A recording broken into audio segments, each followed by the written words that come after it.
اسی لیے اللہ رب العزت نے کہا تھا وَأَقِیمُوا الصَّلَاةَ وَلَا تَكُونُوا مِنَ الْمُشْرِكِينَ، ہاں نماز قائم کرو۔ بنیادی طور پر یہ جو آیات ہیں یہ جی نماز نہ پڑھنا جی کیسے شرک ہو گیا، اللہ نے کہا ہے قرآن پاک میں، یہ ایسے ہی ہے۔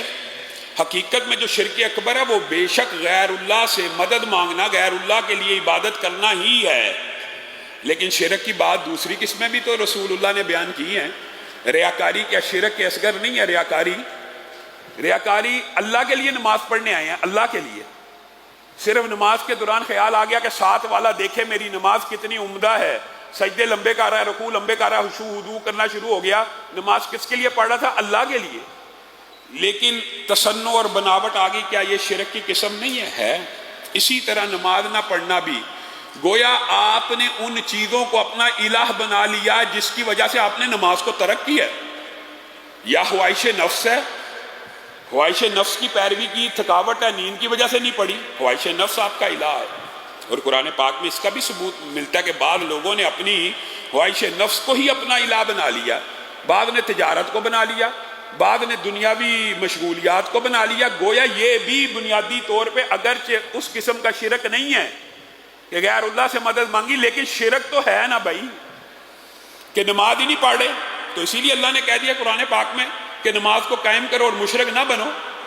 جس طرح دائرہ اسلام سے خارج ہے، صرف خارج دائرہ اسلام سے ہونا بھی بہت بڑی فتنے کی بات ہے، مرتد ہونے کی بات کل آپ کے سامنے رکھی کہ مانعین زکوٰۃ ان کے خلاف جہاد ہے، اور فقہاء علماء نے یہ بات ضابطہ باب باندھے ہیں کہ مسلم حکمران بے نمازیوں کے خلاف جہاد کرے، بے نمازیوں کے خلاف جہاد کرے۔ حضرت عمر نے، حتیٰ کہ حضرت عمر نے اپنے عمال کو ایک لیٹر لکھا اور اس کے اندر یہ بات واضح طور پہ لکھ دی، واضح طور پر، کہ تم میں سے جس کی نماز بہتر ہے اسی کا دین بہتر ہے، تم میں سے جس کی نماز بہتر ہے اسی کا دین بہتر ہے، جو تم میں سے نماز نہیں پڑھتا پھر اس کے بارے میں یہ گمان نہ کرنا کہ بڑا ایمانت دار ہے اور بڑا سچا ہے اور بڑا بااخلاق ہے۔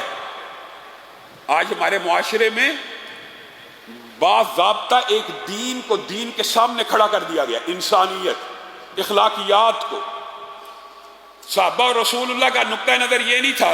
حضرت عمر یہ لکھ رہے ہیں اپنے عمال کو جس کی نماز درست نہیں ہے، مراد یہ تھی اس کو آپ نے کوئی بھی سرکاری عہدہ نہیں دینا۔ یہ نہ سوچنا کہ بڑا ایمانت دار ہے، بڑا سچا ہے، جو اللہ سے خیانت کر رہا ہے، جو اللہ کے حق پورے نہیں کر رہا، آپ اس کے بارے میں یہ گمان کرتے ہیں وہ بندوں کے حق پورے کرے گا، تو آپ جاہل ہیں، آپ جاہل ہیں۔ حقیقت میں ہو سکتا ہے ظاہری طور پہ کچھ لوگوں کے اخلاق اچھے ہوں، بظاہر آپ کو سچے نظر آتے ہوں، لیکن وہ بد عمل ہوتے ہیں۔ جو گناہ شریعت میں ہیں وہ ان کو گناہ ہی نہیں سمجھتے۔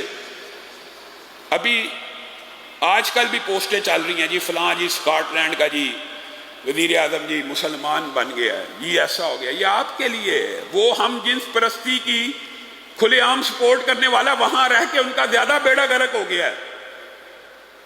آپ کے نزدیک ہو سکتا ہے کہ اخلاق، سچائی، ایمانت بظاہر آپ کو نظر آ رہی ہو، لیکن جو بندہ دین سے دور ہے، جو بندہ بے نماز ہے، اللہ کا حق ادا نہیں کر رہا، آپ اس سے یہ توقع اور گمان رکھتے ہیں کہ وہ بندوں کا حق ادا کرے گا۔ نمازی تو 5 وقت اللہ کی بارگاہ میں کھڑا ہوتا ہے، اس کو کچھ نہ کچھ احساس ہوتا ہے کہ میں نے 5 وقت اللہ کے سامنے میری پیشی ہونی ہے۔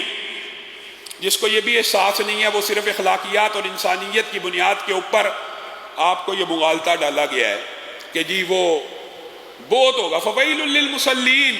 آپ اس سے بھی آگے چلیں، ان لوگوں کے لیے ہلاکت ہے جو اپنی نمازوں میں غفلت برتتے ہیں۔ الذین هم عن صلاتهم ساہون، غفلت برتنے والے۔ یہاں پہ بے نمازیوں کا ذکر نہیں ہے، ان کے لیے جہنم کی گھاٹی ہے جو نمازوں میں غفلت برتتے ہیں۔ اور صحابہ اس بات کا بھی خیال کیا کرتے تھے، غفلت برتنے کا۔ ابو طلحہ کا مشہور واقعہ انصاری کا، اپنے باغ میں نماز پڑھ رہے ہیں، ایک چڑیا کو اڑتے ہوئے دیکھا دوران نماز، توجہ اس کی طرف چلی گئی، بعد میں پچھتانا شروع ہو گئے کہ ایک چڑیا نے، میرے باغ کی چڑیا نے میری توجہ اللہ سے غافل کر دی، رسول اللہ کی بارگاہ میں آ کے پورے کا پورا باغ صدقہ کر دیا۔ ایک اور صحابی حضرت عثمان کے دور میں دوران نماز اپنے باغ کی فصل، اپنے باغ کے پھلوں، اپنے باغ کے درختوں کو دیکھتے ہوئے نماز سے کچھ دیر کے لیے غافل ہوئے، حضرت عثمان کو وہ پورے کا پورا باغ دے دیا کہ اس کو مال غنیمت میں جمع کر لیں، اور حضرت سلیمان کا آپ واقعہ بھول گئے کہ عصر کی نماز میں غفلت ہوئی کس وجہ سے؟ گھوڑے، جو گھوڑے پالے ہوئے تھے کس کے لیے؟ ایک تفسیر کے اندر یہ بھی موجود ہے کہ وہ گھوڑے جہاد کے گھوڑے تھے، 20,000 گھوڑے تھے، ان کی پرورش کر رہے ہیں، اور جو ثواب کا کام ہے میدان جہاد میں کام آنے، عصر کی نماز رہ گئی تو ان کی گردنوں کے اوپر چھریوں کو چلا دیا، 20 کے 20,000 گھوڑے اللہ کی بارگاہ میں قربان کر دیے کہ یہ جہاد کے گھوڑوں نے ہی مجھے نماز جیسے فرض سے دور کر دیا۔ تو اللہ تعالیٰ نے بدلے میں کیا عنایت کیا ہے؟